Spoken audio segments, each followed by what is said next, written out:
মানে ইয়াতে শুই কৰি আছিলোঁ আৰু আমাৰ গাঁৱৰ মানুহজন পথাৰত গৰু দিবলৈ গৈছিলে তেখেতক খেদি আহিছিলে প্ৰথম বাঘটোৱে তেতিয়া তেখেতে বাঘ বুলি কৈছে আমাৰ এইটো বাঘ আজিলৈকে ওলোৱা নাই আমি বিশ্বাসো কৰা নাই কিমান সময়ৰ কথা এটা আপোনাৰ 5:30 মানত গৰু দিবলৈ যেতিয়া মানুহ যায় আৰু এজন মানুহক আপোনাৰ ইয়াত ধৰিছিলে আমি যদি লাঠি লৈ নগলোহেঁতেন তেনেহ'লে তেখেতকো মাৰি পেলালে হয় কিজানি তাৰপিছত আপোনাৰ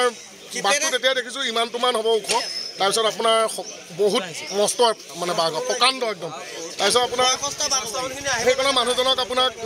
আঘাত কৰিলে আমি গাড়ী দি ইতিমধ্যে পঠাই দিছোঁ আমি চিভিললৈ তেখেতৰ যাতে ভাল হয় সেইটো কাৰণে আমি পঠাই দিছোঁ তাৰপিছত আহিলোঁ আহি পেলাই এই আমি তাত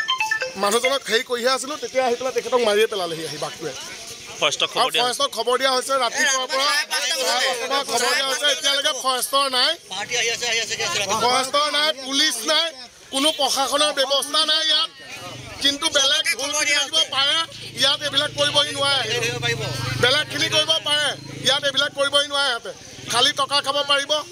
সেইটোৱে কাম জানে সিহঁতে